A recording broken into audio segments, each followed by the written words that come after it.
Assalamu alaikum wa rahmatullah wa barakatuh. Comment appeler à l'islam? Dans un premier temps, le mérite de la prédication, c'est-à-dire la da'wa. L'appel vers Allah subhanahu wa ta'ala, le fait de prêcher est une des meilleures œuvres et obéissances qui soient. Le Coran et la Sunna en ont vanté les mérites. Et regardez ce que nous dit Allah subhanahu wa ta'ala concernant la prédication. Il nous dit que la prédication est la voie du succès et de la réussite en ce monde et dans l'autre, comme Allah subhanahu wa ta'ala a dit وَلْتَكُمْ مِنْكُمْ أُمَّةٌ يَدْعُونَ إِلَى الْخَيْرِ وَيَأْمُرُونَ بِالْمَعْرُوفِ وَيَنْهَوْنَ عَنِ الْمُنْكَرِ وَأُولَٰئِكَ هُمُ الْمُفْلِحُونَ. C'est-à-dire qu'il y ait issu de vous une communauté de gens qui appellent au bien, qui ordonnent le convenable et interdit le blâmable. Voilà ceux qui obtiennent la réussite. Donc ceux qui veulent obtenir la réussite dans cette dunya et dans la akhira, c'est dans la prédication d'Allah, dans la prédication de notre noble religion. Ensuite, parmi ces bienfaits, la parole de celui qui prêche est la meilleure parole, celle qui est la plus aimée d'Allah subhanahu wa ta'ala, comme il le dit dans le verset où il loue le discours du prédicateur.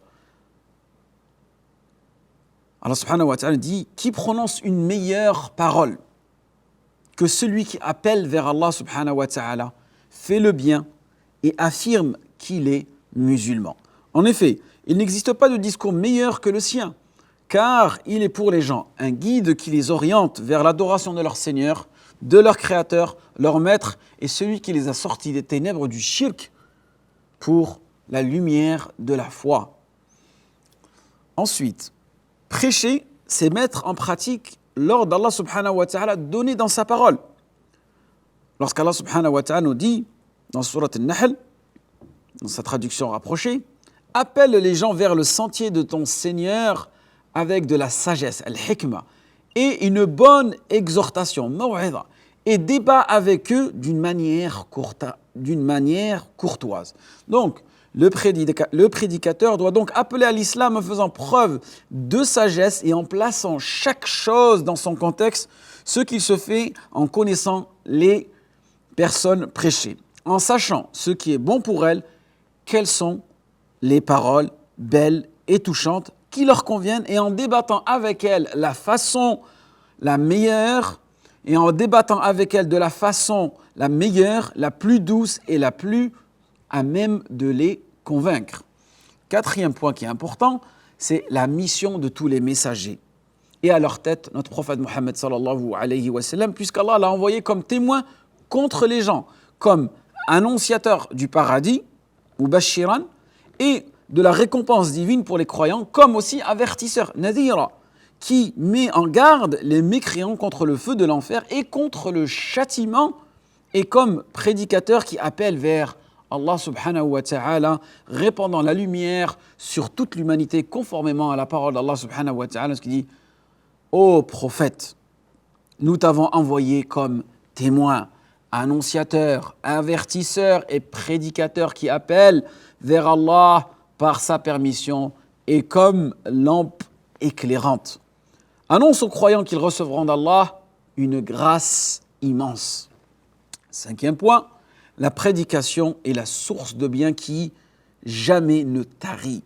Si donc quelqu'un répond favorablement à ta prédication et qu'il est guidé dans le droit chemin par ton intermédiaire, tu obtiendras, c'est-à-dire on mettra à ton actif, la même chose que lui en matière de récompense. Allahu Akbar.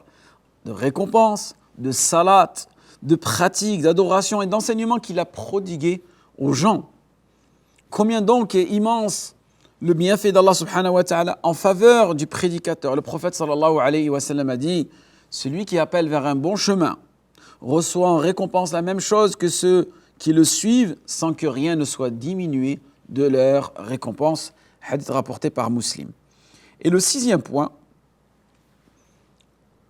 la récompense. La récompense du prédicateur est meilleure que tous les biens matériels de ce monde, car sa récompense relève d'Allah et ne vient pas des hommes, et c'est pourquoi le salaire est immense.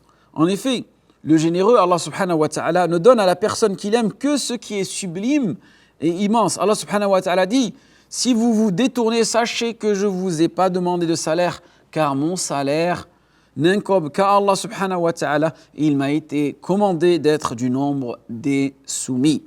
Et le prophète sallallahu alayhi wa sallam a dit, certainement, si Allah guide un seul homme par ton intermédiaire, c'est mieux pour toi que posséder des chameaux rouges. Donc ici, la distinction du chameau rouge, car c'était les animaux les plus appréciés chez les Arabes. Donc voilà pour les 6 caractéristiques, les 6 mérites de la da'wa. Nous allons, par la grâce d'Allah, dans un prochain cours, les caractéristiques d'une prédication correcte. C'est ce que nous verrons dans le cours numéro 2. Waffaqakumullah lima yuhibbu wa yarda. Wassalamu alaikum wa rahmatullahi wa barakatuhu.